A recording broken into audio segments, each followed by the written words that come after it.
Welcome to All City Youth Online. Hey, whether you're new or you've been with us for a while, we are just excited that you are all tuning in.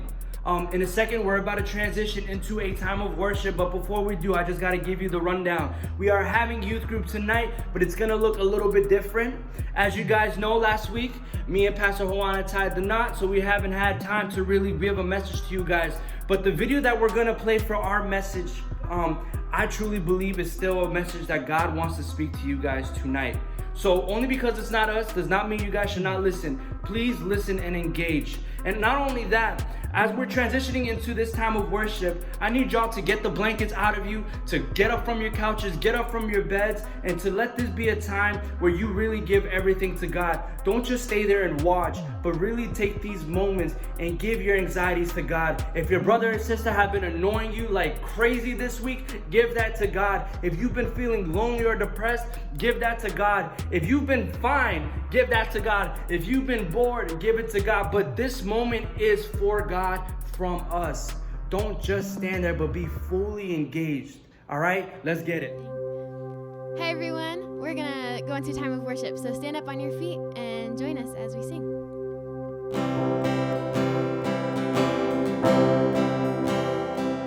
I raise a hallelujah in the presence of my enemies. I raise a hallelujah louder than the unbelief. I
We surrender it to you, God.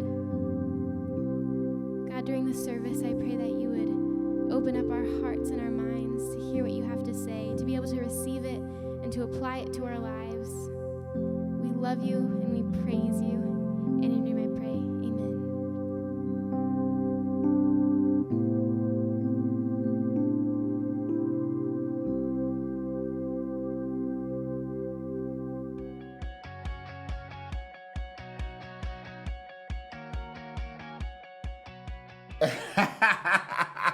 Oh, what's up, y'all? I'm watching this clip on Instagram of this kid getting crossed up. Oh my goodness.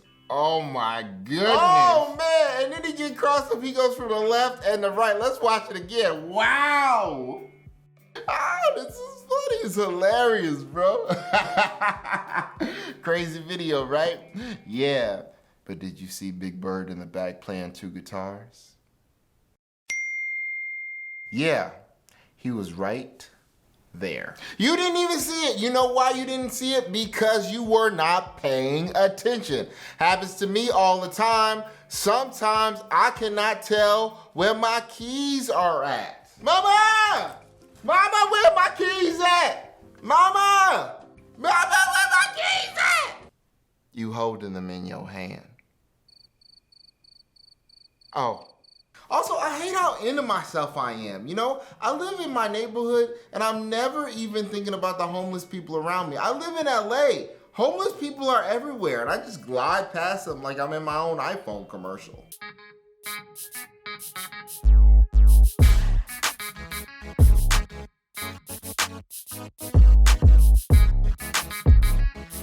And that's the point that we're talking about today, guys. All the stuff that we fail to notice. And I'm like the worst at this. One time when I was in 6th grade, I was like pretending to be a British clown in my social studies class, because you know, middle school. I was really loud while my teacher was teaching. Everybody else had stopped talking, she stopped talking, and everybody was turned at me, and I'm still doing the British clown voice. But I said, Mama, I want some more clown makeup.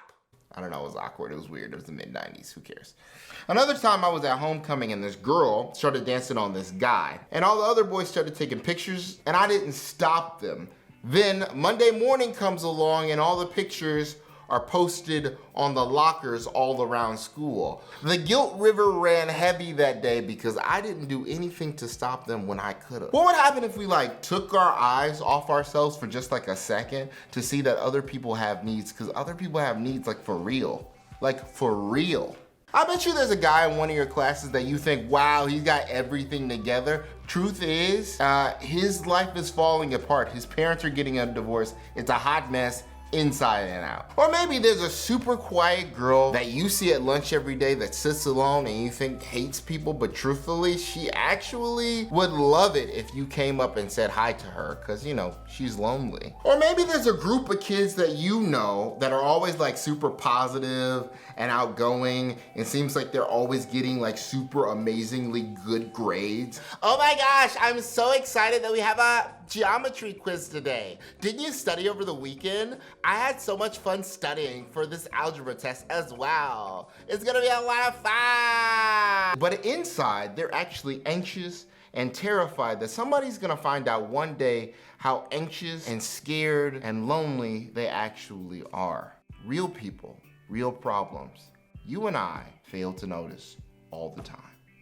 I like burgers. I live in LA, so I eat In-N-Out. A lot of y'all live in the Northeast, so you eat Shake Shack. Maybe you from Texas and you eat the trash known as Whataburger. Listen, you do you, I don't judge. Burger is a burger, that's it. Bun, patties, cheese, burger. But now, if one of those burger joints could cure cancer, well, that'd be a heck of a burger joint now, wouldn't it?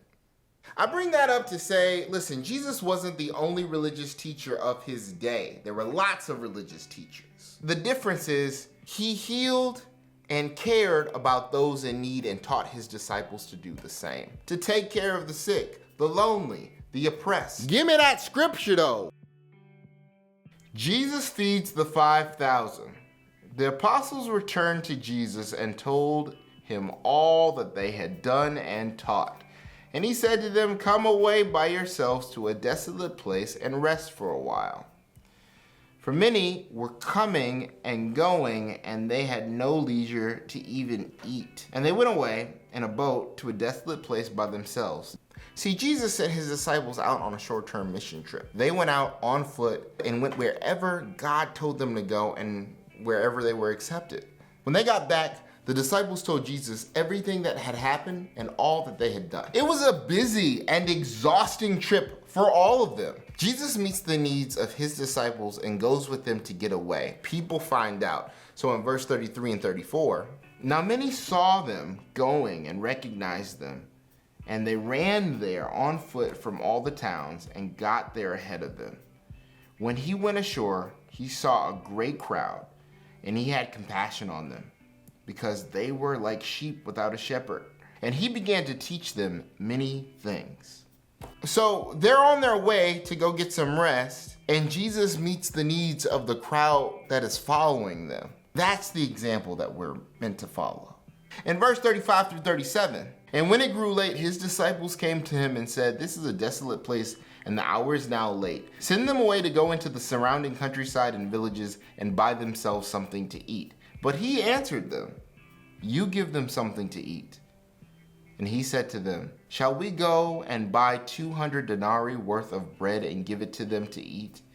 Look, I don't know what the attitudes of the disciples were like in this passage. Maybe they were just exhausted and wanted the crowds of people to just go away. Who knows? I don't know. But maybe they were doing exactly what Jesus taught them to do. Notice needs. And they did. They noticed when the crowds were hungry. And Jesus just doesn't ask them to notice a need. He asked them to do something about it. And we need to be reminded of that constantly. Yo, it's easier to live a me first kind of life. Teacher, why you gotta be talking so much? I don't wanna be here with no algebra. What I need to know what 3x times y is. I'm tired, got a headache. Can I go home, please? Jesus never once lived a me first kind of life. He always lived an after you kind of life. The Apostle Paul, a dude that came onto the scene after Jesus rose from the dead, he also devoted his life to spreading the message of Jesus Christ. Paul had this to say about living an after you type of life. Do nothing from selfish ambition or conceit, but in humility count others more significant than yourselves. Let each of you look not only to his own interests, but also to the interests of others. Check it out. So that's pretty plain, okay? The Apostle Paul lays it out right there. You could be all about yourself, 100. You could care about nobody else, never caring past yourself. But guess what? Jesus is asking us to live so much greater than that. It's not just about stop being selfish, but how about we start thinking about let's start being selfless. The camera on the front of my phone here is for FaceTime, for video conferencing. When it was first introduced as an invention, that's what it was made for. But soon after that, we as Americans discovered this thing called selfies. Turns out the front camera on your phone isn't made for selfies. It's made for us to connect to one another, not to take pictures of ourselves. But I'm not throwing shade on selfies. Like you like taking selfies, you do you. I'm not throwing shade on you. Oh my gosh, why are you so mean to people who like taking selfies? No, I'm not. That's not me. I'm just saying that's not what it was made for. Okay, I'm about to challenge you to something now. Get your phones, open up Instagram, and I want you to take a story with somebody in your group right now and post it together, both of you guys together. Go and do that right now. 30 seconds on the clock.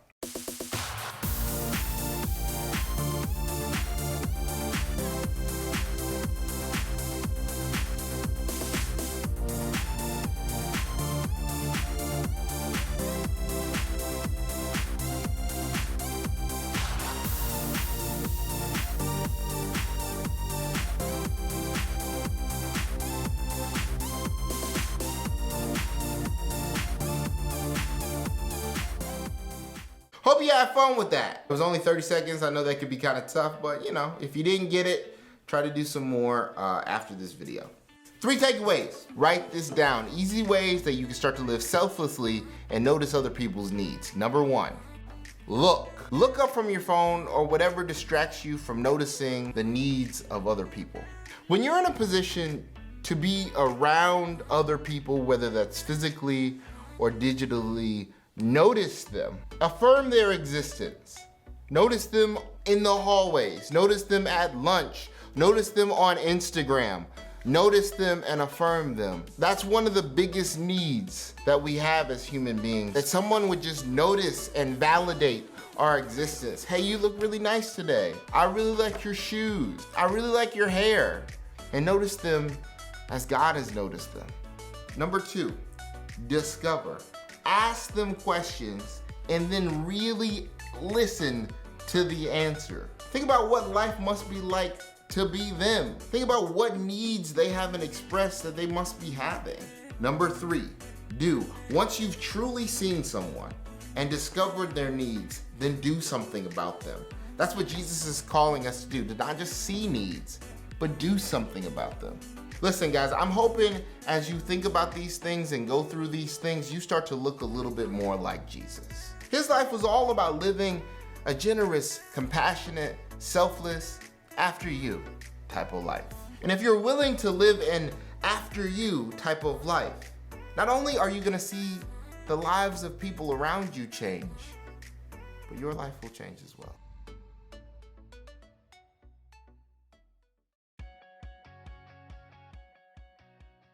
So the big takeaway from this awesome message, guys, is to be selfless. In the situation that we're in right now, it's very easy to look at our lives and to complain about our situations, which is valid. It really is. But there are hundreds of students in the same exact situation. Not only that, there are hundreds of students that are in the situation and don't have God in their lives. This is an opportunity for you to be used by God to be the voice of reason, of hope, of encouragement in their lives.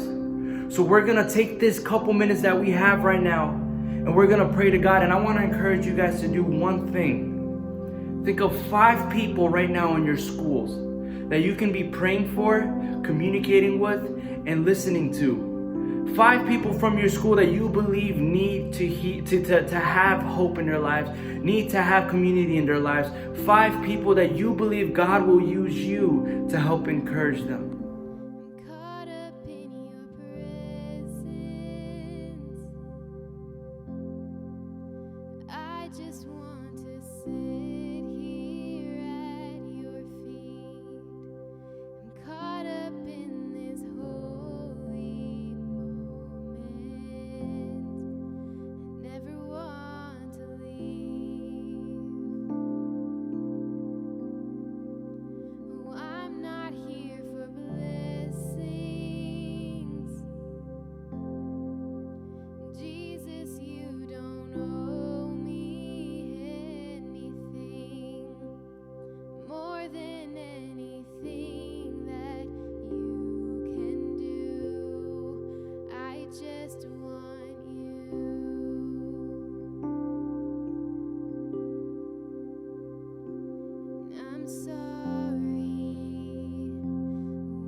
Jesus, you don't know me.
just want to say